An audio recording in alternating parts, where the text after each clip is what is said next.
Welcome to the Three-Man Weave College Basketball Podcast.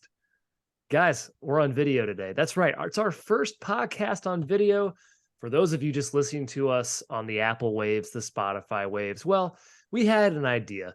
Why not put our faces on YouTube, stream the podcast live? It's not live today, but stream it live in the future. Put videos up there to get some subscribers and give the folks out there other avenues to watch the show and get our content. So we did. We have a YouTube channel. It's Three-Man Weave. Hopefully easy to find. If you can't find it, check out our Twitter at 3MW_CBB. Click on that channel link, subscribe, and watch us talk about college basketball for like an hour, hour and a half, depending.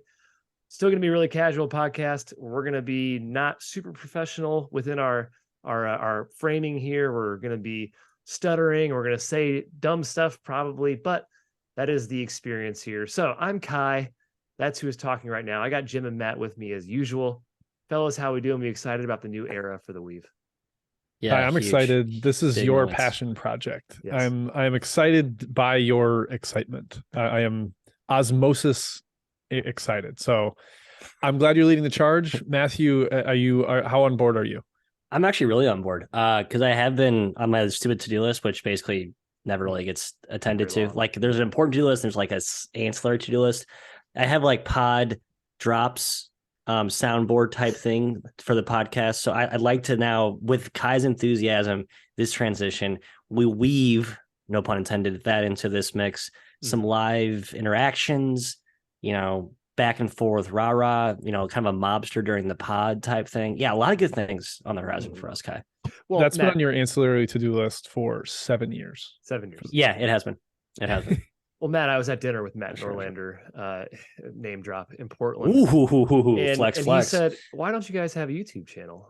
We do at CBS Sports. And I said, well, if CBS Sports can do it, then gosh darn it, so can Three-Man Weave. So he kind of sparked this idea in my head. Though we're competing podcasts, we still respect each other. At least I respect Norlander. I don't know if he respects us. I'm just kidding. I'm playing around. Let's get into the show. Roots Roundup. That's our news and notes section. We've saw that. Rather.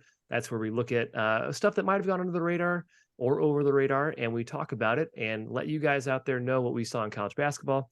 Three-Man Thoughts, which is just random thoughts from us about the sport. Can be 2 or 3 from each person. And then finally, we close with our weekend preview. We touch on 3 marquee games over the weekend. That basically does it. Shout out to Jay Pitty. He does our intro and outro music, which I don't actually know if that translates to YouTube. It probably does not. I wonder if I can put that in the video somehow. I'm not very technologically sound, so it probably won't be in this first one. But we are at 3MW_CBB for Instagram and Twitter. Twitter is more entertaining right now, unless we're on a big college basketball trip. That's it. No reviews, but please do leave us reviews on Apple. If you will, we will read them on air, and we will ask questions that you might have in your review.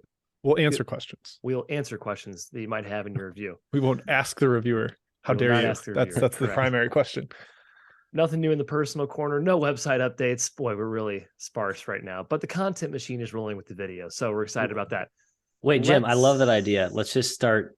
We each have a question for a fictitious reviewer, and then the reviewers will respond to our questions via review, and then that'll be the entire flow of the section. Like a pen pal.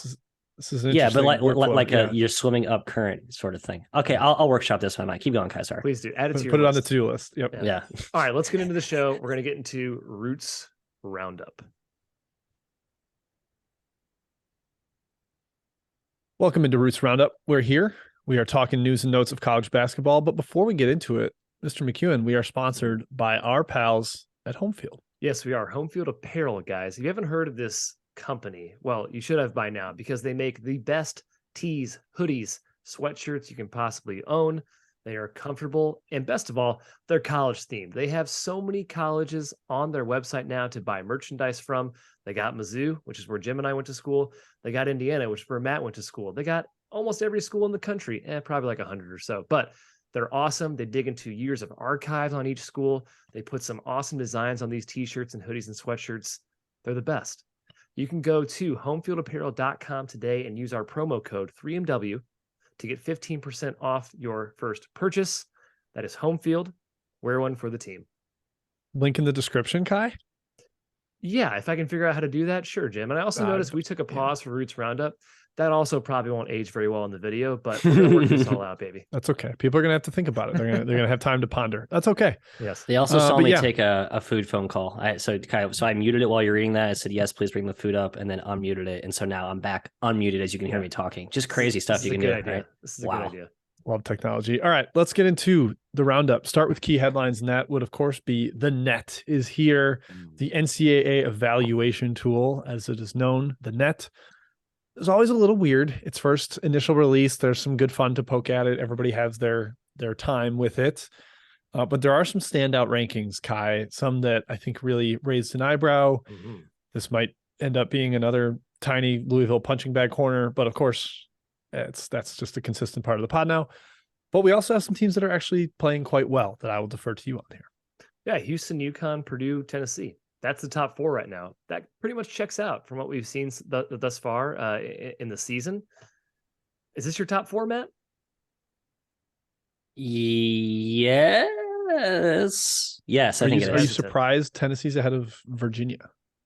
Yeah, a little bit, I guess, but the margin of victory thing probably working in Tennessee's favor to some degree. A little bit surprised, I suppose. In general, though, the net's really good, guys. Like I'm in on the net, big net subscriber. It's better than like the only thing. The only thing I'm in on that the NCAA is like a part of or endorse. It's like the only place we agree. Significantly better than the RPI. That is a major step up. The way it factors in home court, the new quadrant system. They've made some solid changes for NCAA tournament evaluation in recent past. So we will doff our caps to them, which is a rare weave deferring and complimenting the NCAA. It's not a normal sighting on this pod, but yes, that is the top 4. Mississippi State is number 5. Whoa. We're going to talk about the Bulldogs a little more later in this pod. They're going to permeate through one of my thoughts, one of Kai's thoughts, but the Bulldogs, man, they have been nothing short of fantastic under Chris Jans. Defense is elite. No surprise to see them up here, actually. West Virginia is number 10. Sam Houston State was actually number 7 in the initial release, but then they suffered a loss on the road at Oklahoma State, but they're still 2-2 versus Q1, road win at Utah, road win at Oklahoma. Those are going to age super well. They're already aging well. Sam Houston State's number 18. That's a team that is sneaky going to be in the at-large picture, although the WAC is a bit of a gauntlet. We'll see how that fares for them. New Mexico is number 20. The Lobos, a team that I think had some love as a potential sleeper, given that they added some front court heft to their very potent backcourt. They are slotting in at number 20. FAU, number 21. Man, the Owls have been a juggernaut. Hoot. Leading the charge for CUSA, Matthew. They won't stay top 25 in the net, I don't think, but they might end up having a very legitimate at-large case as well. We saw North Texas almost sneak in last year, and the CUSA is even better this year. Yeah, tough league to do it, but I think they're good enough to do it. Kai, hot seat. Who's better, Florida Atlantic or Kansas State? Florida Atlantic. Boom, done. Done. They are one spot away in KenPom. Just thought it'd be kind of a fun little question. Jim, back to you. Yeah, I'm gonna go Florida Atlantic there as well. But I agree. I have moved both teams up considerably since the preseason. Yes, I agree. Yeah, Louisville is 360th. There are 363 teams. 5 of them are new to D1. This is wild. I mean, they just get smacked. It started with 3 1-point losses, Kai, and we're like, okay, tough mid-major bye games, but they haven't competed in a single power conference game yet. It's brutal, and that's why they're this far down. Yeah, I don't think they've covered a spread yet, Jim, either, which is just really hard to do, number one, and especially if you're in an ACC team. I mean, my goodness. Yeah, it is dark times, but they will have some win opportunities in the ACC given the weakness of the rest of that league. And I did also see, it was pointed out how exciting the slate is on December 17th, a lot of ranked matchups. That's also Florida A&M at Louisville. Huge one for the Cardinals, a chance to get their potential first win of the season that day. Also just want to point out how badly the A10 is struggling. It has to be a major underdog to get a second bid at this point. I don't really see a clear path to at large. Because all the top teams have struggled. Dayton, SLU haven't gotten all the big wins they could have potentially accumulated in the non-con, and just the whole league is bad. You're not going to have a lot of Q1, Q2 opportunities in conference play. There are no teams in the top 75. That means you have no Q1 games. None. Thanks. None. Like road game, top 75, you don't have a single Q1 game. There's certainly none in the top 30 for a Q1 home game. It is really bad news. Only 3 teams in the top 100. One of them is Fordham, Matthew. Fordham's kind of good, but throw out that your also, Fordham jokes. This team is legit. Yeah, jokey jokes are extinct. It's a new dawn and a new day for Fordham basketball, especially in this A10. Yeah, just a lot of bad teams here, Jim. A lot of like, why are you so bad, team? Like, there's some injuries at the top, sure, but a lot of kind of slippers within the middle of the pack too. Yeah, that has probably been the most downward pointed stock down emoji conference of the start of the year so far. Apologies to the ACC. Beginning of the alphabet, not great. No, Really great. struggling. Yeah. Kai, is the ASUN the best of the A conferences this year? Absolutely. The ASUN would win a challenge between either the ACC or the A10 this year, Jim. It is 3-3 versus the ACC. That is, that is funny. Yes. Yes, they might have had more games since then, but it has been pretty solid. And then 5 are outside of the top 200 for the A10. So like, it's just, there's landmines for losses and not a lot of good wins. It's like a true mid-major schedule this year, where like when Monmouth was going through the MAC and suffered a couple losses, like every loss is going to be a bad loss in that league. Yeah. It's trouble. All right, coaching news. Let's flip the page over to that. Wofford. We're taking a look at the Terriers here because Jay McCauley has stepped away from the team, their head coach, taking a leave of absence. We weren't sure why, but our buddy Jeff Goodman reported that this was not his choice. It was forced because of complaints from the players about practice time, intensity, other issues, kind of the all-encompassing umbrella there. Matt, they had a ton of guys transfer this offseason, kind of gutted the entire roster. It seems like there is some bad juju there. Perhaps this opens the team up to play more freely now, though. Yeah, I don't really get it from the outside. Obviously, I'm not with the team. They were playing really well. Like vintage Terrier team, feisty, looked well coached, had no visible signs of under the surface turmoil. They did elevate, who was the top assistant's name, to the head coaching position. And he's like regarded as like one of the best assistants in that conference. Like I think Goodman highlighted him as one of his assistants features last year. So they'll be in good hands going forward. Presumably I would have guessed the AD dubbed someone that the players approved of, given it was the players that started this guy, but very odd situation for sure. It's an old fashioned mutiny, Jim. I don't know if I love this. It's Dwight Perry who's taken over. I will say this reminds me a little of Seattle when Jim Hayford kind of got forced out by the players a little bit, and they played really well under Chris Victor. He ended up keeping the job, took over, no longer the interim guy there, and it worked out for him. But I don't know what's behind the scenes here, so we won't speculate too much. But keeping an eye on Wofford because that is an odd dynamic that's going on. This is kind of coaching adjacent, and we won't dig into it too much because we like to focus on the court. But the ongoing saga at New Mexico State is wild. Hard to describe it in any other way besides that. For those that don't have the full background, a player for New Mexico State, while visiting New Mexico for a road game, got basically catfished out by a girl and several conspiring fellas to get back at him for a fight that had happened at the NMSU UNM football game like a month and a half ago. And it ended up leading to a shootout. One person was killed, seemingly self-defense by the New Mexico State player, but that has all kind of boiled over because apparently one of the coaches was harboring the gun rather than handing it over to officials. There's a whole bunch of other details to it. They haven't accused anybody of obstruction of justice yet, which is like a full-on crime, but they definitely were not cooperating when asked to. And their calls and questions about the job security of the entire NMSU staff because of how weird this all went. It's a touchy subject, Kai, but man, the details are wild. Very wild indeed. Haven't really come across this in our experience with college basketball as an organization. We'll keep tabs on it. On the court performance, we'll see how it affects them. I'm probably even a little insensitive to think in that term, but definitely unprecedented here, Jim.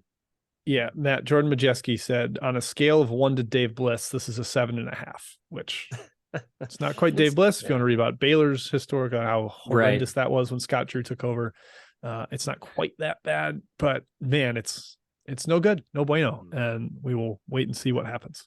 Yeah, closer to Dave Bliss than just Bliss at the other end of the spectrum for sure. So Yeah, you can yeah. you can litigate how far, but yeah, certainly not great. Great. All right. Recruiting news, nothing to hit on, actually. No commitments in the class of 2023, none in 2024, or at least of above the threshold that we stick to, which would be 4 stars or higher per 24/7 sports.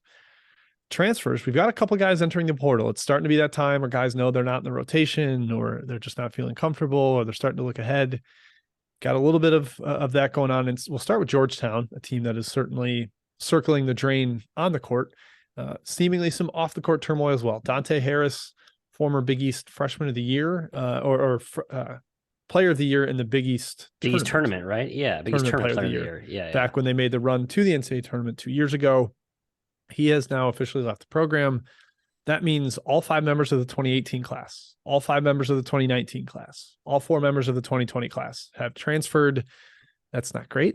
Qudus Wahab did boomerang back. That is an asterisk on it, but still, that doesn't feel awesome for a team that is also struggling on the court. Kai, Georgetown, yeah, it feels like we're kind of slowly walking towards the noose for them. So how many times do I have to teach you this lesson, old man? How many examples do we need of Patrick Ewing before he gets fired, guys?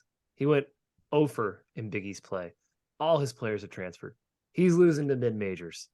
What do we need to do to fire this guy? I don't get it. Yeah, Jim, I mean, I love the Pat Baldwin discovery by you. Like, really good stuff by you. Also, really good stuff by his PR team to sweep that under the rug. The fact that no one talked about that. Please explain. We probably should have context.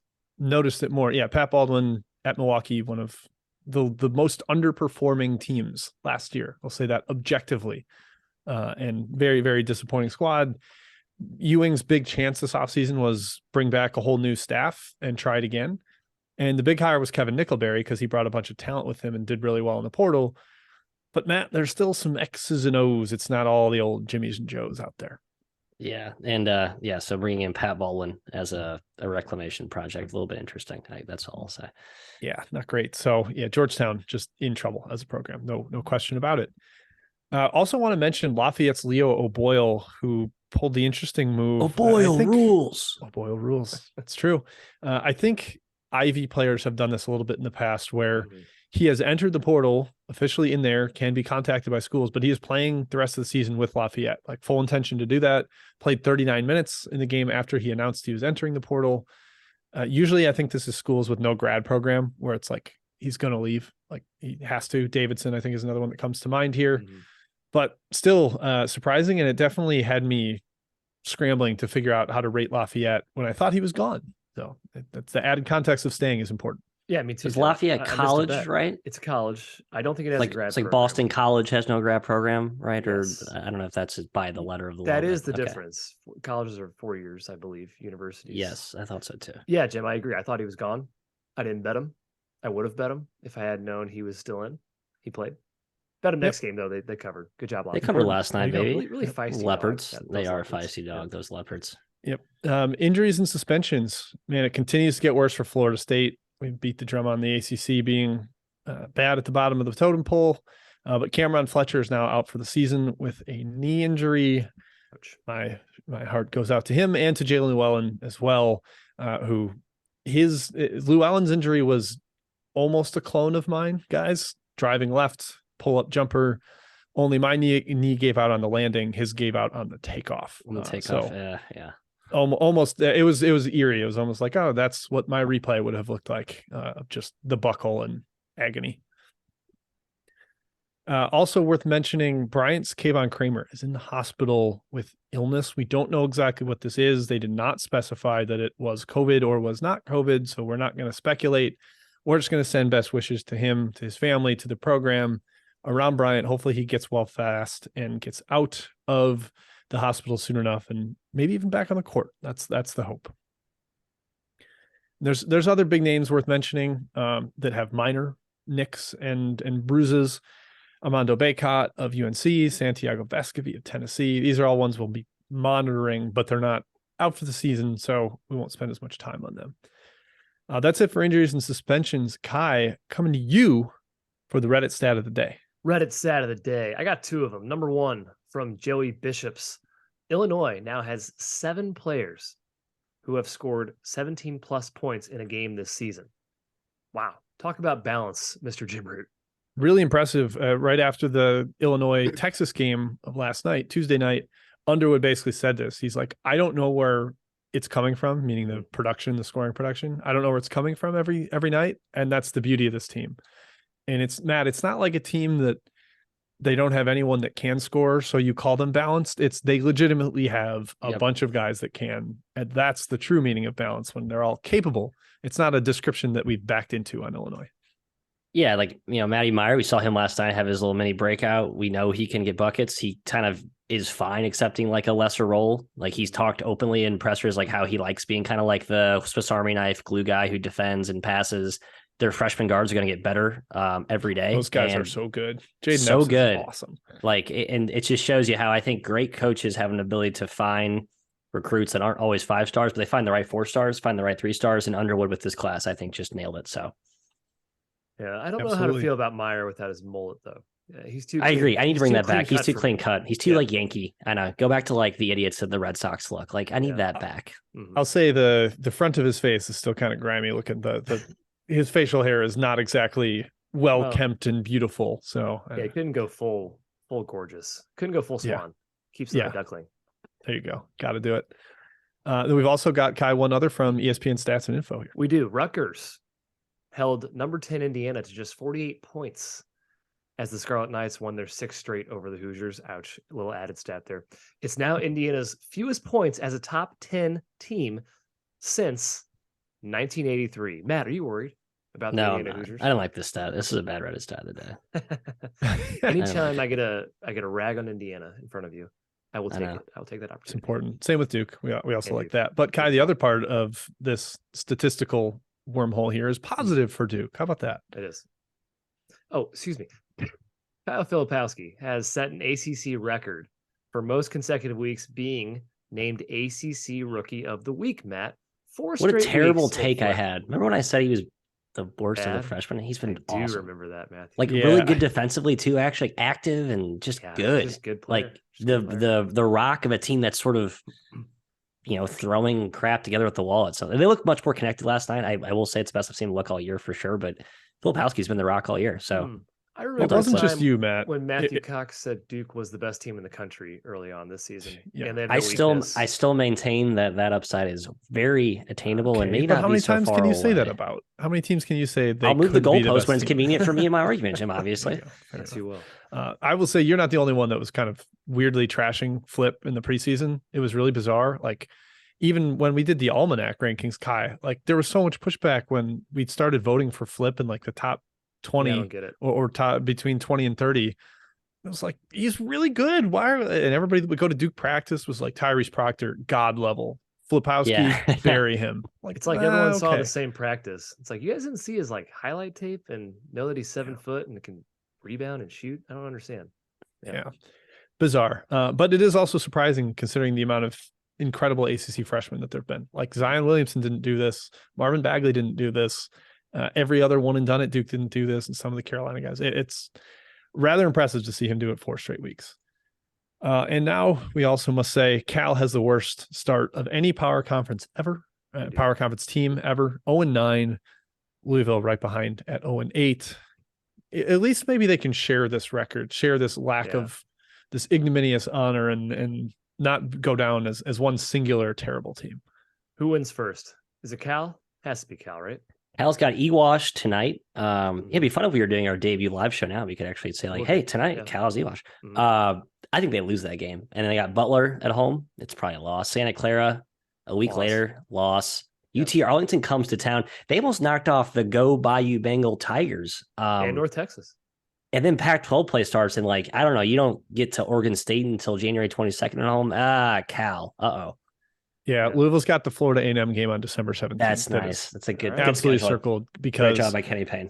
As we get to in one of my 3-man thoughts, Florida A&M might be the worst team in the country, like the bottom 363rd. So, hey, Louisville's right down there in the net, so they can't say they're a whole lot higher than that. But Kai, that's it for Roots Roundup. Kicking it back to you for We've Saw That. We've Saw That.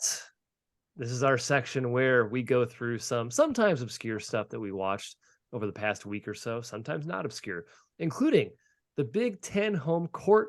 It reigns supreme. Matt's bored. Matt's yawning. I'm yawning. Guy's God, I don't tired. like video. Go to God, I bed. got caught yawning. This is why I know. I hide I behind the cloak of the camera. Just I forget just got it's the there. notification that Llewellyn is officially out for the season with an ACL injury. Like, hey, it's a I knew shame. that Confirmed. like Yeah. 5 seconds after the play happened. Hey, we're talking Michigan, or Big Ten rather. Michigan's in the Big Ten. Big Ten home court is where we're going to start here. Rutgers beat Indiana, Matt. We talked about that already. Maryland beat Illinois at home. Wisconsin turned around and beat Maryland at home. Sparty lost Northwestern at home. So that one doesn't count. But Jim, Yeah. the home court in the Big Ten, strongest in the country, conference-wise, would you say? Yeah, I think so. Both in league play and in non-league, I give so much for home when I'm handicapping these games. It's a great environment. The teams have a good connection with their crowds. The style, I don't know if there's always been speculation about that's why the Big Ten struggles in the NCAA tournament, is that it's officiated a little bit differently, and maybe there is something to that where it helps out the home team. But man, I'm always trying to avoid Big Ten road squads for this exact reason, because the home court, Matt, is as valuable as it gets. Yeah, I think SEC is up there. A lot of people who are diehard SEC fans talk about the SEC refereeing as being like a very, like the Big Ten referees have kind of gotten some flack. SEC refs have also gotten this multiple years in a row, and I think that's playing a part of it. And they're just a lot better. Big 12, great. Pac-12 used to be good because of the travel, but now they're all just so weird that who the heck knows? I don't know. Yeah, I think Big Ten's traditionally will be the best home court conference going forward.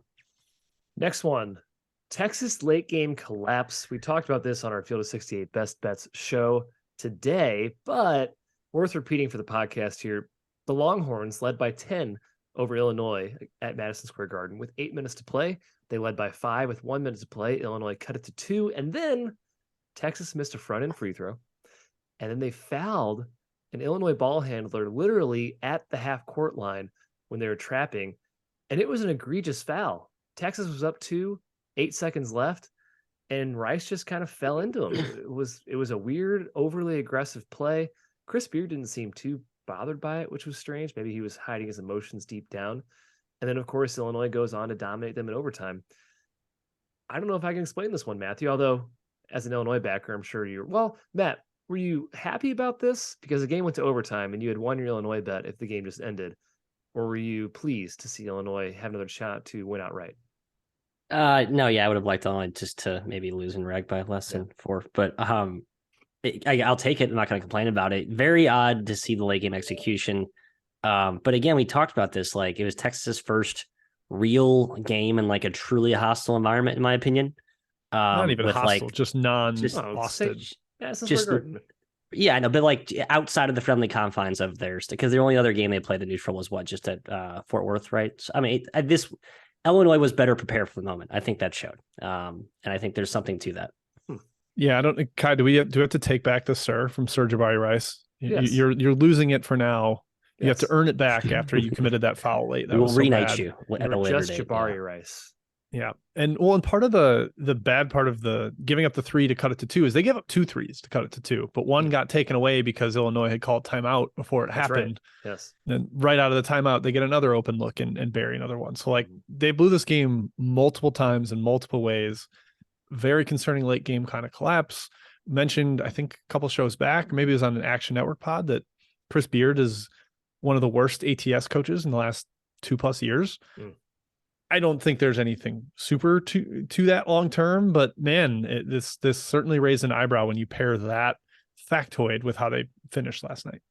Yeah, I don't get the over aggressiveness up at half court. Doesn't make a whole lot of sense to me. It was kind of accidental. Like he fell onto the guy. It was going through like a dribble handoff, and he just kind of smushed the guy who was handing it off. Yeah, still bad. Hey, kudos to Illinois for hitting both free throws, and I think it was Epps as well. Yeah, Epps hit the 3 to cut it to 2, and then hit the 2 free throws. Yeah. That's big time for a freshman. Guy's got ice water in his veins. Next one, Boston College has now lost to the preseason number 7 and number 9 team in the America East. If you don't know, the America East has 9 teams. So this is bad. They lost to New Hampshire yesterday in overtime, who just lost to Columbia, one of the worst teams in the country. They've also lost to Maine this year. Jim, how bad's Boston College? And this just speaks to the ACC more as a whole, too. They're really terrible, especially as a favorite. Like there's no part of them that's like, oh yeah, we're gonna blow you out. Like we've got this big time offense onslaught that's coming at you. Granted, Mekhi Ashton Langford was out for this one. They've had injury issues up through the season. New Hampshire starting point guard was out too. So like Kyrie Brown didn't play. Like it's not like this was totally unlevel playing field. Kai, you know who they did blow out though? Who did they blow out? George Mason. Wow. Smashed them by 20 in the first half. That is fairly inexcusable at this point, Patriots. Sorry, I got to drag you a little bit there, but Boston College has beaten almost nobody and they beat you. So yeah, it kind of goes into we were going to have a little A10 section here as well, but we razzed them already in the net section. I am surprised how bad the A10 is this year. And maybe it'll iron out a little bit as we go forward, but I don't know. But yeah, as someone put it, I think it was maybe a Marquette guy. Like once you're into league play, it's like a zero-sum game. Like for every team that wins, another loses. For every team that wins by 25, another loses by 25. Like you can't really gain much edge in the net once league play started. And that's why I remember a couple of years ago, the COVID shortened year, the Patriot was like the 5th best league because Army and Navy had played 2 good non-con games each. And that was the only points of data for that whole conference. Now the all the data points for the A10 and a lot for the ACC are pretty negative. And that is bad news for conference qualification for the tournament. Yes, Matt. St. Louis, Javante Perkins coming off his injury, Dayton, litany of injuries, VCU, Ace Baldwin, Jameer Watkins, Richmond, Matt Grace, Mason, Ronald Polite. Everybody's got injuries. Every I know. team. I was going to say, I wanted to caveat it. Polite injury is like, all right, sure, we'll give you. I think he's really important to that team. All that said, even with the injuries, it's still been a disappointment. And lo and behold, we have St. Joe's in the one year where you have every opportunity to make a little subtle climb that we've all been waiting for under the Billy Lang era. Now there you are, down at the bottom of the old Ken Pound totem pole, 241st in KP, 3-5. Yeah, just at an absolute rock bottom. Sorry, St. Joe's. I will not say. I talk to every A10 coach. I'm not going to say anything bad about the league or any of the coaches. Check out the branding. I will. By the way. It's really bad this year. Good branding. Attaboy, Kai. Yeah, look at that. All right, cool. YouTube. All right, hey, let's get into 3-man thoughts. This is where we just say what we were thinking about this past week. We're going to start off with Jim. Jim, lead us off with your first thought. I think we each have 2 this week. Yep. Mine might be kind of long. We'll see. Depends on how much we discuss these, but there's a couple portions of leagues that I wanted us to re-rank now based on the evidence we've seen just over a month into the season. We're going to start with the top 4 in the Big Ten. I mean, this league has been a juggernaut up and down, top to bottom, pretty much. I'm going to go with Purdue number 1. I think they've proven enough to elevate to that spot. I thought they had some upside entering the year. I didn't have them in the top 3 at that point, but I'm comfortable placing them 1 now. Matt, I've got your Hoosiers up at 2, despite the loss they've recently taken at Rutgers. They were shorthanded. I get it. Illinois looked really good. Got them at 3. And Iowa, I'm keeping it 4, despite that they've had some issues with TCU's athleticism, Duke's athleticism. I'm slotting them there at 4. Are you gonna slide your Terps in here despite their recent road loss at Wisconsin? Yeah, I got Terps 4, Iowa 4B, 4A, 4B there. So yeah, Iowa's been great, but I still think Maryland's a smidge better. Yeah, very classic Mekhi. Everyone's invited. Very, very inclusive. Purdue won by a nose, closely followed by Illinois, closely followed by Indiana at 3. Yeah, Purdue, Indiana, Illinois are basically the same. And then Iowa is my 4th team. But man, I thought we'd have more controversy between us here.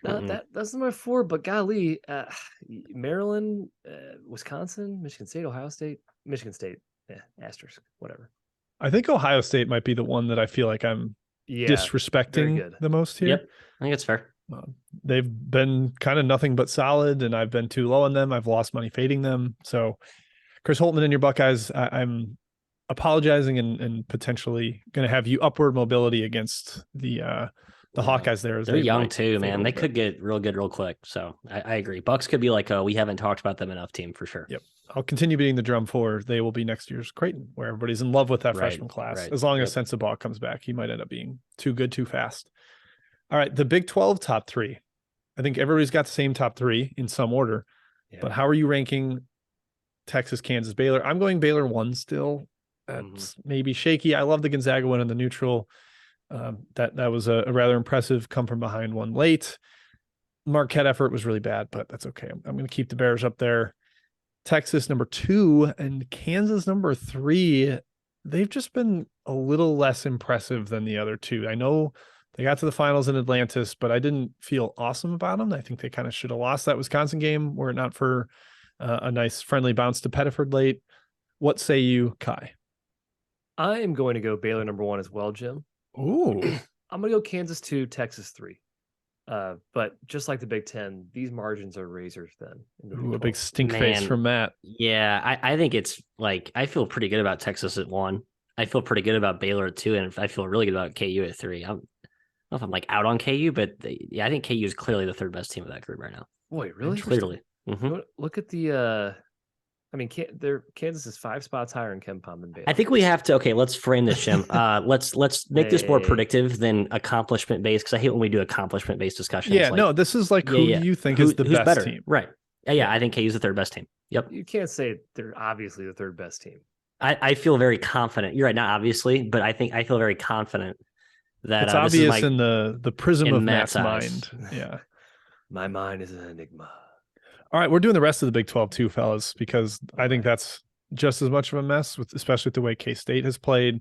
TCU's loss to Northwestern State doesn't look as bad now. Interesting. Yeah. How about that? I'm keeping TCU at 4. I'm going to be stubborn. I think they've looked a lot better with Baugh back in the lineup. Even games without Mike Miles and Emmanuel Miller, they took care of business against Jackson State. I'll go TCU 4, Texas Tech 5. Kind of a begrudging West Virginia at 6, because I still don't really believe in that roster, but they've been good enough to warrant that placement. Oklahoma 7, Iowa State 8, Oklahoma State all the way down at 9, and I'm keeping K-State 10th, but I'm watching you. I'm watching you, Purple Kittens. What do you got, Matt? Yeah, K-State's 10th, and I applaud the rest of the Big 12 for just being awesome to make sure my K-State's the worst team in the Big 12 take doesn't age poorly, because State's a lot better than I thought, but they're still the worst team in this conference. I think it's not even close, right? I think there's kind of a gap there too, they're Kai. Like on their own. Oklahoma's really solid. Oklahoma State's really solid. Iowa State's like really solid. 9 top 40 teams, and then Kansas State is 50. Like 60. Yeah, exactly. Right. Kind of fringe top 75-ish. I got West 4, Jim. I think the Fighting Bob Huggins is our 4th best. My eyes are rolling out of my head. That's fine. 4. Huh. What else? Yeah. That's it. TCU 5th. I'm a little bit down on Texas Tech. I'm sorry, Kai. Texas Tech, I feel good about my initial preseason. This roster stinks too much for Mark Adams to make it better than it is. So I'm sticking with that. I'm not as down. I'll take Texas Tech 4th. TCU, Iowa State, Oklahoma State, West Virginia, Oklahoma, Kansas State. Yeah, some of the Texas Tech stuff could change when Mr. IMAC comes back, but that still sounds like it's going to be a while. The reporting was mixed on whether it's conference play or like end of January. So we'll continue to keep our eye on that. I'm not exactly sure what his time frame will be. A10 top 3, fellas. How stubborn are we to preseason stuff? I'm staying a little stubborn. Yeah, SLU, Dayton, VCU for me. Like Matt said, everybody's had injuries across the board, but man, Duquesne is close to cracking my top 3, and I bet on them 40-1 to win the league. So, Matt, has anybody else broken into that top 3 for you? No, I'm sticking with preseason, but at some point, if Dayton doesn't ever get any healthier, I think they're going to. I think you have to look at flopping Duquesne in there. SLU will be fine. I think VCU will be fine because they're always fine. Loyola, clearly, Kai, ain't it this year? No, they're not. No. And Davidson's looks very weak. Davidson looks very Davidson, right? Like we kind of had a run where Davidson was playing a little bit above Davidson's levels. They look very Davidson this year. Which really is solid. good. It's good. You're right. Yeah, really solid. Just not like at large good, right? Yeah, it's still SLU, Dayton, and VCU, but it's a different order for me in the preseason. I have SLU 1 now, and Dayton probably number 2, VCU number 3. Still a little stubborn on VCU. I think they're going to be fine and play a lot better with Baldwin and Watkins back in the lineup, fully healthy. So keeping them 3. Quick hey, tangent. Frank, UMass, we need to mention them before we get raked over the coals on Twitter. We can, but they're not top 3, man. Man, okay. I think they're not that far away. Yeah. Quick tangent. Does Travis Ford get fired if they don't make the tournament this year? Yes. I had a SLU friend say that to me, and I was like, yes. Huh. I mean, if you can't make it with this tournament, with this team, when do you make it? I think SLU fans are tired of the whole Travis Ford thing. I don't get that vibe. Like, I think they're tired of him building up expectation, or like, I just feel like there's a lot of letdowns in big moments in big spots consistently with Travis Ford. How much of the blame falls on him? You're welcome to debate that with other people. He's I'm gotten not going kind to do of that with screwed you. last couple of years. I think he's gotten a raw end of the deal, but that's just, I think, the temperature of the SLU fan base. Yeah. Should have won the Auburn game. That would have been a big one for getting some of the weight off of his shoulders. Right. All right. Then lastly, the SEC top 5. I'm maintaining Kentucky number 1 over Tennessee. That might be controversial, especially with Matthew, who loves his agree. balls. Nope, I'm with you. Okay. Kentucky 1, Tennessee 2, Alabama up to 3 for me. Mississippi State 4. I just really buy the defense, and I think they'll manufacture enough points. Chris Jans has been brilliant everywhere he's gone. That includes Bowling Green, except when he's at bars. And then Arkansas 5 with an asterisk 4. I get the upside, and I think they will ascend. But right now, they're certainly not one of the best 3 teams in this league. They barely got by Greensboro at home. So where do you guys stand? Kyle, start with you. Kentucky, Tennessee, Alabama, Arkansas, Auburn. Oh, he's an Auburn. He's a stickler. They're undefeated. Yeah, I think I still have Auburn at 5. I have Bama 1, Kentucky 2, Tennessee 3. Bama 1? Yeah, I do. Oh, wow. Blow it out your ass. Okay. You feel great about Kentucky? Really? Kentucky right now? You feel great about that over Alabama? You feel great about Tennessee over Alabama right now? Tennessee's 2 in KenPom. Alabama's 14. I feel pretty good about Tennessee. Yeah. Okay. Yeah. Okay. Tough guy. All right. Fine. I still think Auburn has played 6 of their games at home, and they smashed people at home. They should have lost to SLU. They should have lost to Northwestern in a gruesome game in Mexico. I'm like, I've seen for an 8-0 team, and again, this can transition into Kai's first thought probably. I've seen enough of Auburn to be like, the cracks that I thought would be there are there. Yep, I agree. They haven't quite revealed themselves. I'm with you on that one. Kai, yeah, take away your thought. Yeah, I just disagree with Alabama 1 in the SEC. Come on now, man. It's close, but no, I think Bama's the best team in that league right now. They should have lost to UNC. I was there.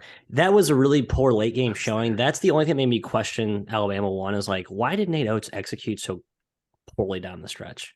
That was really upsetting. Because Quinterly is kind of a I do what I want type of player. Like, I know, like maybe don't play him in that situation. Fair. Yeah, that's a whole different also, conversation. man, the guy tore his ACL 8 months I ago. know. Why is he out there? 44 minutes. I agree. He shouldn't be out there. Looks pretty good for tearing the ACL. But he looked pretty spry. He did look spry. Just dumb.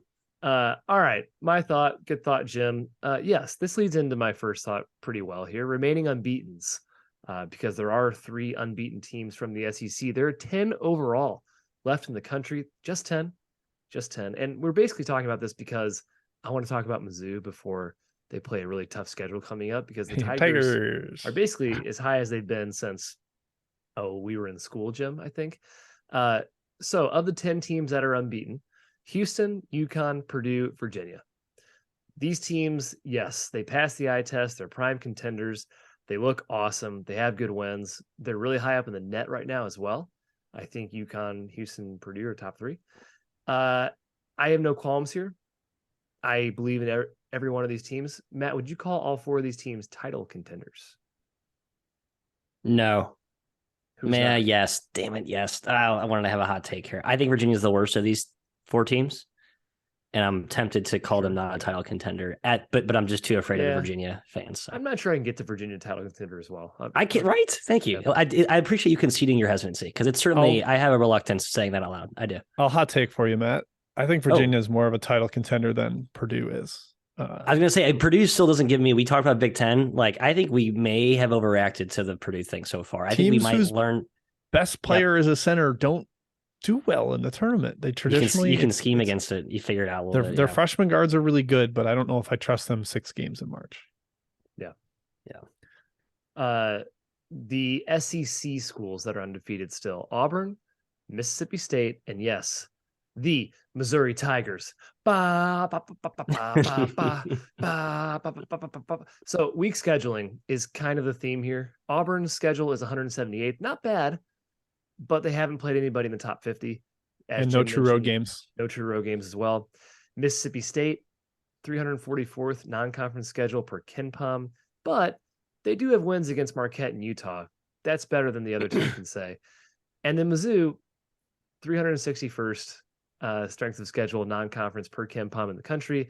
Yes, that is the third worst in the country, but a win at Wichita gives me hope for things to come. And Jim, the Missouri Tigers' next 5 games: Kansas, UCF on a semi-away game, Illinois on a neutral, Kentucky, and at Arkansas.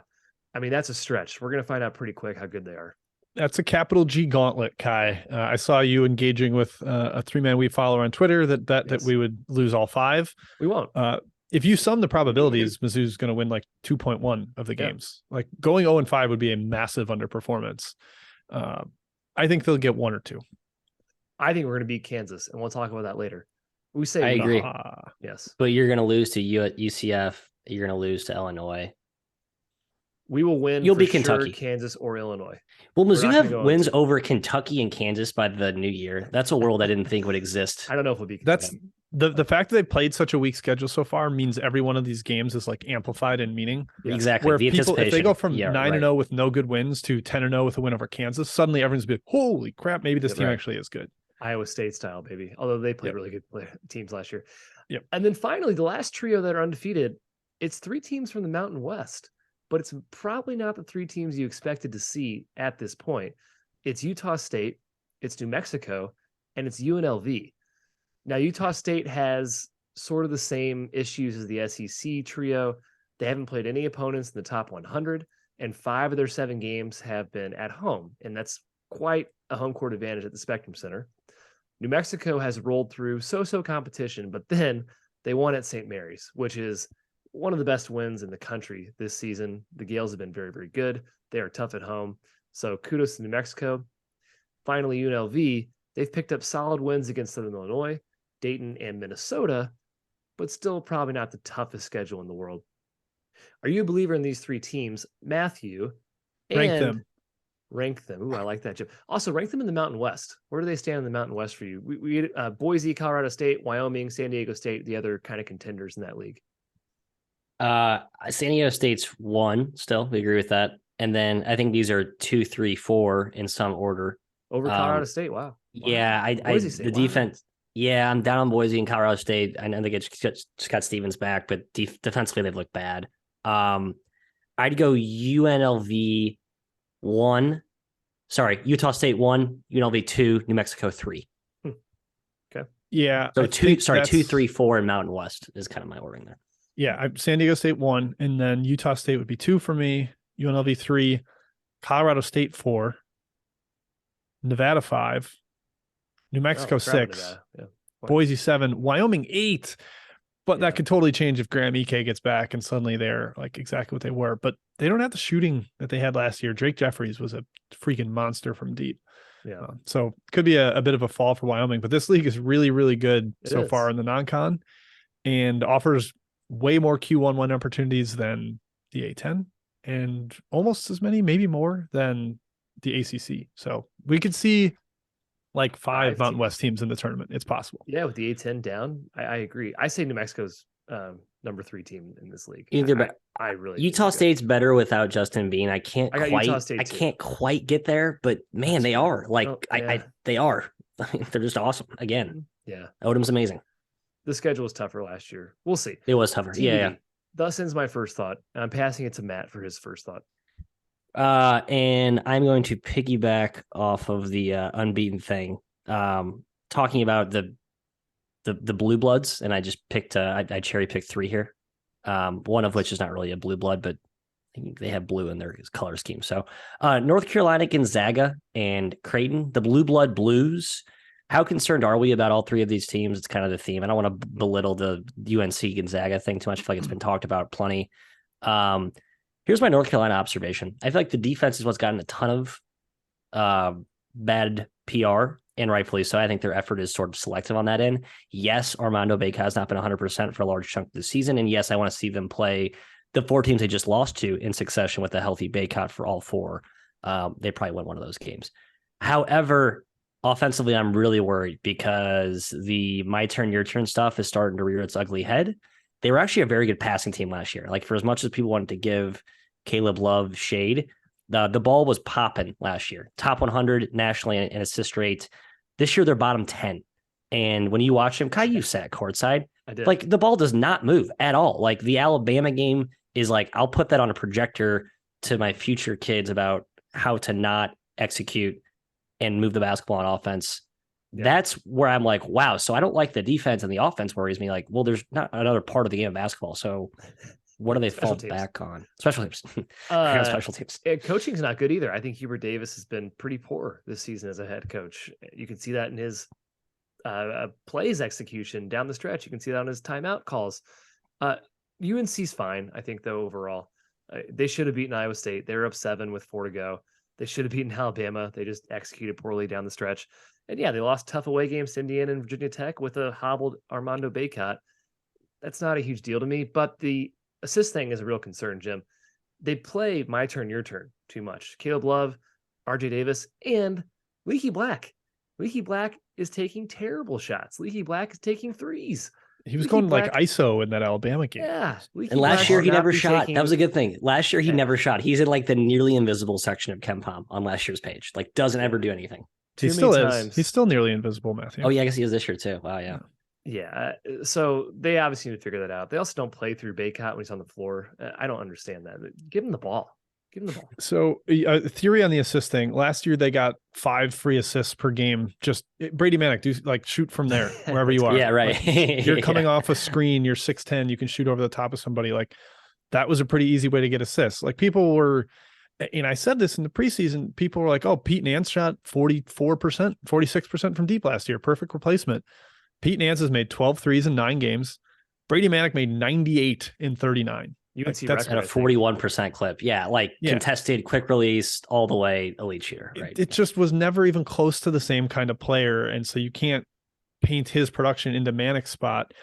And I think Manick's absence too, also, like people aren't as worried about Nance. Like they will give him some space. Manick, you have to be glued to. That closes down driving lanes for Davis and Love, which closes down drop-off passes for Bacot dunks, which cuts out assists for those guys. Like it has been this trickle-down flow of not having an elite 6'9" shooter who could run off screens and be an elite catch-and-shoot guy. And you know, you pair that with some of the read the headlines, and clearly Caleb Love is like a name search himself kind of guy. Literally, yes. And it's bad news. Yeah, they had some stretches like late in the Virginia Tech game where they came back, they turned up the defensive pressure, they moved the ball a lot better offensively, but it's like a smattering of that. It's not anywhere near consistent, and they're going to have to find that before they ascend back up the rankings. Matt, point on Caleb Love's shooting percentages. So from 3, 26 as a freshman, 36 last year, 26 again this year, but 2-point field goal. 34 as a freshman, 38 last year, 51 this year. Caleb Love, I guess, taking it to the basket better this season. Is his 3-point percentage, I guess, a little bit of an aberration? He does take tough shots, but maybe he's just a little cold right now. I don't know. I think he's a bad shooter. I legitimately think he's a bad shooter. Kai's form is so hesitant and jerky to me. RJ Davis shooting 26%. Yeah, it's a put. I don't like it. It's bad. I'm the shot doctor here. Yeah. Yes, I think he's an aberration. I think he will see him trick up very quickly. He's a great shot maker, a pure shooter. So that will improve. So I think there's some upside coming there. Yeah, it's 32 at 35 from the foul line. Clearly some regression there. If anyone wants to bet me UNC versus Duke, like in terms of who finishes higher in KenPom, who goes farther in the tournament, ACC, like bring all of your UNC versus Duke shares to me. Duke is emphatically better than UNC, and that's coming from me at this point in the year right now. And Duke has a lot of question marks. So I feel really confident Duke's better than UNC, and I feel really confident UNC is just not that good. Let that marinate. I'm thinking about that 1,000. Give me UNC +5 KenPom spots. Yeah, I might give you that one. Sure, I'll give you 5. Whatever. Done. Right. Bet board bet. Cool. Duke's gonna be top 10, and UNC will be maybe lucky to be top 15. Yeah, I got a little scared of what I saw from Whitehead last night. There were flashes. D Wade. Yeah, he's D Wade 2.0. Okay, my homers aside. Gonzaga, Creighton, real quick here. Kai, my Gonzaga thing is pretty simple. I just don't think the talent's there this year. I really don't. I think their talent depleted. I think they lack a dynamic ball creator, and defensively, they're just not as dialed in. They don't have the Chet Holmgren cheat code. Where would they finish in the Big 12 this season? Towards the top. Are they better than, would they finish below Baylor, below Texas, below Kansas, or kind of in that mix? I think they'd be right in the mix, man. Okay. They just I still think they're better than Kansas. They should have beaten Baylor. I agree with that. I think they're better than Kansas. They've played the 6th toughest schedule in the country right now. I mean, they've played Texas, Kentucky, Purdue, Xavier, and Baylor, and Michigan State. No team has played this type of schedule. I know. I with agree. their prominence. I think they're fine. Yeah. Matt, you're talking talent. Like they talent. were an elite team with Admon Gilder and Ryan Woolridge. Like it's not like suddenly they don't have NBA talent and those guys were lottery picks. Like I know Jalen Suggs came along, but you go back to that 2020 team and that team was elite and their best player was Philip Petrushev, and the immediate eligibility was a big blow, I think, to Mark Few's development magic voodoo. Andrew Nemhard did fine, but man, Nemhard's kind of smoking the pros right now, so he's like an actual NBA talent. Yeah. Kai, Creighton, real quick. They're fine. Okay. UConn is better. We agree. Yes. Xavier. No. Too far. Creighton's better. Okay. Yeah. Marquette, Nova. No. Butler. Okay. No. I think Xavier might be better. I think Xavier might be better too. I'm with Jim. They're not. They're just not. We'll see. I think there's a long road ahead. I mean, people were like, oh, they lost to Texas because they couldn't shoot, and then they couldn't shoot again against Nebraska. And you look at last year, and they weren't a good shooting team besides Hawkins and O'Connell. And it's like maybe these guys just aren't that great as shooters, and they're not getting any help from their bench at all. Like Farabello has given them very little, and Mason Miller, when he plays, makes everything, but barely plays because he's super thin, and I don't think helps them on defense. So there's a lot of work to do. Kaluma is still like an inefficient black hole on offense. I have a super hot take. Kind of just feeling myself right now. Yeah, I think Butler finishes second in this conference.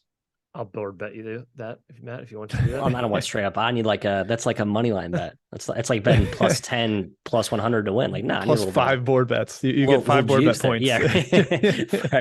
Hey, Butler's got UConn at home, December 17th, man. Big East opener.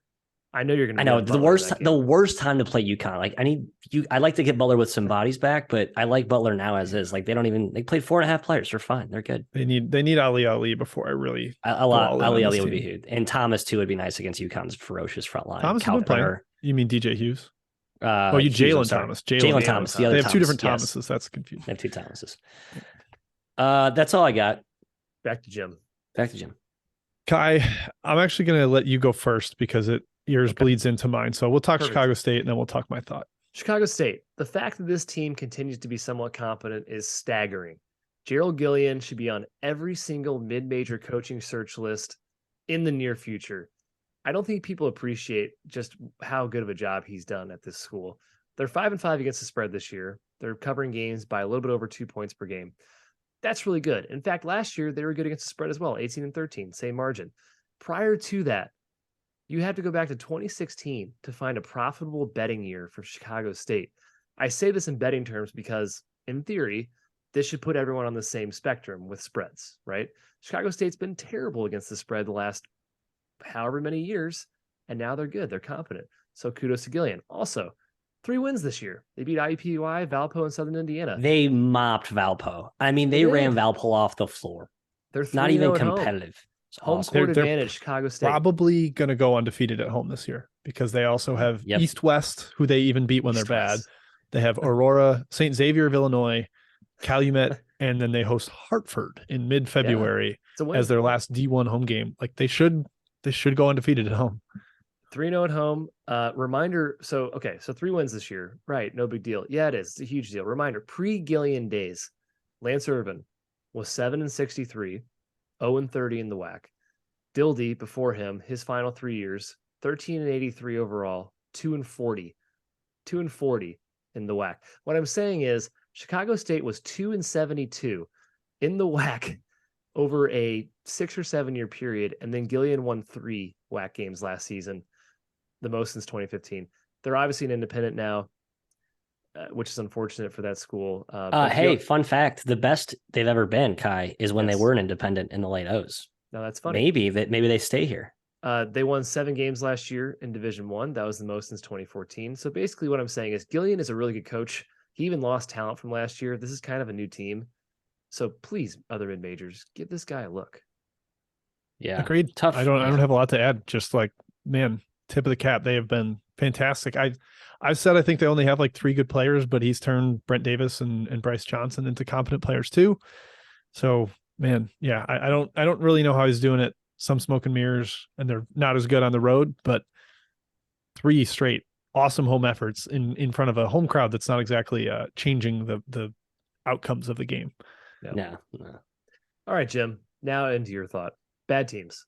Yeah, so Chicago State used to be in this discussion, and that would be for the worst team in the country. But Chicago State has elevated above that. I think the Delta Devils have elevated above that as well, yeah. Matt. Your Delta Devils, Mr. George Ivory, has elevated them a little bit on video. You're pointing to your pennant behind you. Here's the 4 candidates, I think, for the worst team in the country. I think it's between Hartford, Florida A&M, IUPUI, and Delaware State.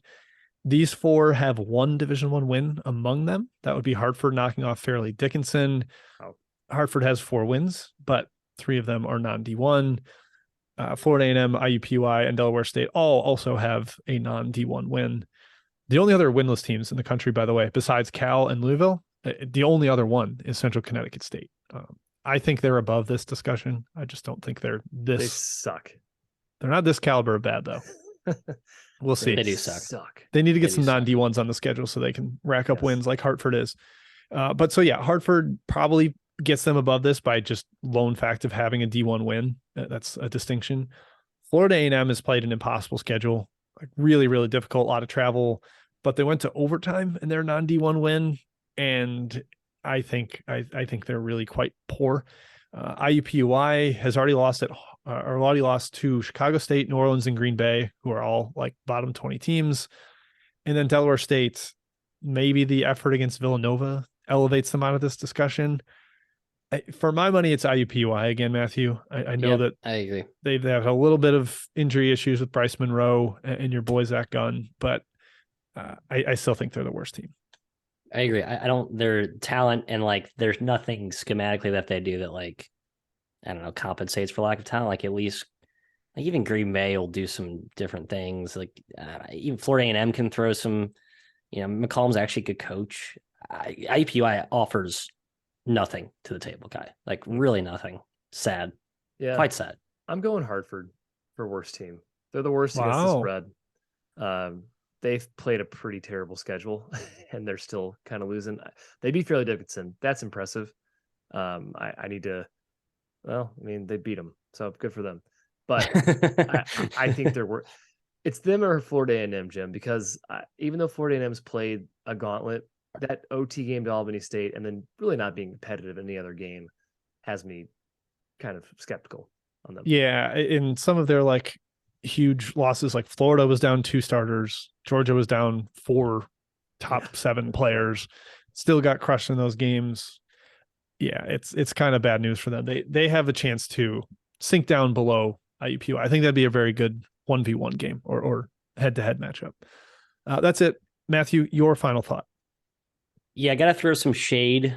Maybe just more offer a hand of condolences to the Mitten State. The Mitten State Melting Kai basketball in the great state of Michigan is not going so well right now. Michigan State just talked about the breaking news of Jalen Wellen. Michigan down their point guard. They have come close but no cigar multiple times in big games to get big wins. Certainly not the team we thought, but maybe not as bad as some people believe. Still, stock arrow pointing down. Michigan State, we've talked about at length, same way. And then you look at Eastern Michigan, which I think of all the teams in this state probably garnered like the most hype because of the whole Amani Bates thing. This story played out exactly as I'm not sure we said, but we sort of saw coming, right? Like 0 defense being played, effort is hit or miss. Talent is clearly there, but man, I've watched this team play a few times, and it just a really horrid situation there. You cannot be worse this year with Amani Bates than you were last season. I'm sorry, Stan Heath, you just can't. That does not work. Bates is having like a really good individual season. He's efficient. He's productive. Jim, when you watch him, it's the most empty calorie production ever. It's really good individual one-on-one stuff. Story of his AAU career. Yep. Defensively, the effort that him and others provide is so non-existent. I can't even underscore when you have a homer, like every broadcast you patch through ESPN Plus, it's always kind of homer biased, right? Like, man, young freshman, no one heard of has a chance to be really right. It's always fun and we're all laughing at it. The EMU guys holding back no punches. Like Already talking about the season as like it's bleak in Wyville, as I'll call it. Ypsilanti. Ypsilanti. They recently even got Kevin David Rice back, who was like a competent contributor, adds a little depth, and it's like, nope, one real stinker close. Effort against Florida Atlantic. There's only one team in the country that has a worse 2-point percentage defense. It's Houston. Is it Oakland? Is it Oakland? Oh, I was gonna say Oakland's got to be up there, Kai. My next team is on this list of swooning teams from the Mitten State. Yeah, they are the worst defensive team in the country, Kai. Oakland, as we just saw Syracuse hang 95 on them. I know they're a little banged up, and I love Greg Campy. I think he's actually a good coach. Don't just sort of excuses. I'm not this year. This is bad. Yeah, this is bad. And I guess that's it. I'm not going to throw the other directional schools have been fine. They're not any good, but they haven't been like terrible. Detroit Mercy might be decent, but still, that's 4 prominent teams, 2 in the Detroit area, 2 outside the Keystone flagship programs. Yeah. Can I sneak a Rocket Watts jab in? Just because, of course. Please do. Think like every team he leaves gets better. Every team he comes to gets worse. Yeah. It's just he's a a high volume, 0 efficiency shot chucker. He has an 81 O rating playing for Oakland, shooting 25% from 3. Like he is just. I remember when he's like a top 40 recruit that I hope Mizzou got. I was like, oh, this is gonna be awesome. Let's get this guy named Rocket. He's great, and it's just. It's been a disaster of a career for him. Matt, Michigan State. I think they might have a chance to get better, even without Llewellyn from Michigan. I agree. Really like those young guys. Buffkin's been impressive. Doug McDaniel's going to get a lot more playing time now, and the Kentucky and Virginia efforts were really good. So I'm in on Michigan, by the way, long term. Yeah. Michigan State. I've sold my shares. Hall gets back. I think they're going to be good. Yeah, I've sold a few shares. They were. Michigan State was totally solid with Malik Hall, and we talked about on the Field of 68 show how stark his on-off splits are. Once he's back, they're fine. Fair. They beat Kentucky. That's all. Eastern Michigan, not okay. Not okay. They're yeah. That team is life support. All right. I think that concludes our 3-man thoughts section, guys. Really good work. Really robust from each of you. I'm proud of you. Yeah, thank you. Weekend Games concludes our podcast. We're talking 3 of them. The first one is on Saturday. It is a neutral site game in Las Vegas. It is between Arizona and Matt's Indiana Hoosiers. KenPom has this line at Indiana -2. I'll be a little bit surprised, Matthew, if Indiana is a favorite in the actual market. Hood Schifino, their phenomenal freshman, dealing with an injury. Arizona, though, looked mortal against your Utes. Do you have any leans in this one? Early leans for Saturday? I actually lean Indiana, and it's mostly because Arizona looking a little bit dicey in a few areas against Utah did worry me a little bit because they carried over into the Cal game, and I'm looking at that team. I'm like, man, the perimeter firepower is a little bit lacking. I know it's a tough spot against Cal, who's come and playing their first conference game, maybe a little bit desperation, whatever. I think Indiana wins this game, and it's not because I'm like really super gung-ho about how Indiana's playing right now. I actually have some questions there too. I think Zona comes up a little bit short here, and I think we start to maybe poke holes at Arizona's pretty awesome starts to the year. I have a theory that every team just looks cooler and better in Maui. Like playing in the Lahaina Civic Center, it's like that team looks awesome. The camera angle's perfect. The shots go in because the rims are soft. Right, yeah. And it's just like it looks like this really fun brand of basketball. But like coming back from the island, San Diego State not looked good. Arkansas hasn't looked that good. Ohio State's looked pretty solid, but they didn't cover at Duke. Arizona struggled a little bit. Creighton struggled a little bit. Like I think there's like a wow factor that it's the Maui bump, as Titus and Tate say. Teams get that bump out there, but coming back, they're not quite as, especially Arizona, not quite as able to execute the style that they want. They'll like sprint up and down, make every shot, which they did on the island and we're doing early in the season. That's come back down to earth a little bit. So this is by the way, an awesome interior matchup. We should highlight like arguably the 2 best front courts in the country. There's certainly others you can put in there, but both of these teams would have to be mentioned. So excited to see how that plays out. And maybe the difference is Malik Renew, my favorite Hoosier, coming off the bench and being like against the worn down backups or starters of Arizona. He's a lot better than Henry Visar, the freshman big that plays for Arizona. I think Renew has a big game. I'm leaning Arizona, but I do think Indiana has the horses to defend the front court of the Wildcats. They haven't seen that opposition, we'll say, thus far. Maybe Utah actually gave them that opposition, and that was the problem. I lean Arizona, though. I'm curious what the spread will be. The next game is Kansas at Missouri. The border war is back in Columbia for the first time since 2012. And I remember this game, Jim. I was there. Pretty sure you were too. No, I was not present, but I was watching, of course. You missed the 2012 game. Wow, Mizzou won in dramatic fashion. Fantastic game. Loved it. Throw the record books out when these two teams get together. Now, Kansas did beat Mizzou by like 50 last year, but Mizzou was bad. They had a different coach. Mizzou's winning this game, Matt. Homerism, engaged, Jim. We're doing it. Mizzou's winning. Here's my worry, Kai. Doesn't it feel like everything's setting up too perfect for this? Like, yeah, Mizzou's undefeated. They look awesome. The momentum, yada, yada, yada. Kansas is struggling. They're not the same. And Mizzou's at home. Like, you couldn't have gotten Kansas KU struggling? You keep saying this. They're they look as vulnerable as they've looked in like I think 3 or 4 years. They just beat Seton Hall by 26 points. Yeah, Seton Hall's in disarray too. I'm not impressed by that. I'm sorry. To Tennessee. Yeah, who have they played? I think Kansas is the most vulnerable they've looked in like 5 years. They beat Duke, and Matt had to be like, Duke was up late. They should have won that game. Duke squatted that game. Yeah, I'm mad at John Shire for making my whole Duke homerism and anti-KU take look stupid because of that one game, but Duke's better. I'm sorry. Well, yeah, Mizzou's winning the game. I agree. I'm just concerned it just feels so perfect for Mizzou. Where like it's very Mizzou of them to thus not have it go their way. It's very Mizzou for them to win this game, I think. Yeah, I guess maybe. Does Mizzou generally live up to your expectations or let you down, Kai? Historically, where does Mizzou fall? That's when my expectations are like normal. Like, hey, you should beat this really bad team. Oh, you lost. Okay, well, that's classic Mizzou. That sort of thing. Interesting. The one thing I'll say from a very matchup-y perspective here is Mizzou hasn't played like power conference size really. True. And that team is kind of a sieve at the rim defensively, and they are horrible defensive rebounding. Kansas could eat on the offensive glass. They're not even an elite offensive rebounding team, but they could repeatedly play volleyball because Mizzou doesn't have a center. Like Kobe Brown is a great power forward, and he's masquerading as a center constantly. They play Noah Carter at center. They're small, Mizzou is, and I don't think they're going to continue the number 2 nationally 2-point percentage offense because they're going to start playing a lot stiffer test defensively. Kansas should keep them out of transition better than SEMO and SIU Edwardsville and Penn. Southern Indiana. Yeah, those teams are much more willing to run. Mizzou was down 9 with like 3 minutes left against Wichita and was able to get back in that, a couple big shots. Yeah. I'm less optimistic than Kai. I fear this game. We're gonna outscore Kansas. That's all we gotta do, baby. Just outscore them. We're not gonna stop them. No one's stopping them. Mizzou can't win this game if Isaiah Mosley is a 6-minute a game nobody. That's what I'll say. He's gonna have his coming out party, Matthew. You watch. Oh, I'm a Mosley believer. I'm in on Mosley. Good. Well, if Christian Brown's mom's in attendance, he'll go off. There are innuendos everywhere with that comment.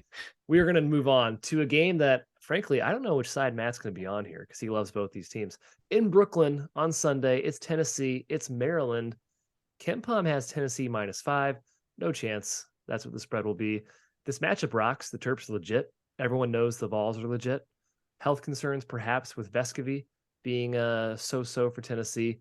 Matt, can Maryland keep Tennessee off the glass? Can they keep them off the free throw line? Can they even score against the number 1 defense in the country? Where do your alliances lie? Tough. I think this is a close game. Maryland just played so many good games in a row. Like they were due for 1 loss. I got it out of the way at Wisconsin. So maybe they come back and play better. So I guess I'd lean Maryland, Jim, just because I've been super impressed and I trust their execution a little more than Tennessee's actually. But tough one. Should be a good game. Yeah, 5's too high. Like if it's 5, I'll probably bet Maryland. But I'm with Kai. I would anticipate this line being more like 3. Yeah. I think a lot of people are generally in agreement that Tennessee is not number 2 and shouldn't be lined as like that elite of a team. But man, I could see Maryland having a bit of a letdown too, Matt. Like I didn't think they even played that poorly at Wisconsin. They just didn't shoot the ball that well. Didn't make shots. Yep. And struggled. They put Wisconsin on the line a lot. They didn't make that many of those free throws, but Wisconsin took 27 free throws. Not all of it was late fouling. And I think Tennessee could take advantage of that a little bit, especially if Vescovy's in there. Like he loosens up the defense so much with his shooting. He's so willing off the screens and like some of the flare screens they set for him are really hard to guard. If it was 3, I'd lean Tennessee. If it's 5, I'd just take the points. Like I know that sounds silly, but that's kind of how it lands for me. I think it's right in that zone. It was more finishing that Maryland didn't do against Wisconsin. Like I'm looking at, so Scott and Hart were 2 of 13 inside the arc. I think Wisconsin's length inside did play a role in that, but obviously Tennessee has that for days. So it's certainly a concern, I guess, matchup wise there. Yep. I'm leaning Tennessee here, but yeah, we'll see what the spread is. We'll see where my money actually lies. Hey, that's it. That was our first podcast that we're going to post on our YouTube channel on video. It's casual, man. I'm everywhere in the screen because I'm not super comfortable right now in this chair, but we are going to be back next week as we usually are on our podcast. We're going to be trying to go live next week on YouTube. So if you're into the whole YouTube watching thing, if you want to see us live, we're going to do it next week. We'll have to tweet out the exact time. We don't know exactly. Around 1 o'clock, 1:30, something in that nature, Central Time on Wednesday. We'll let you know. We'll tweet it out at 3MW_CBB. Till then, be good. Enjoy the hoops.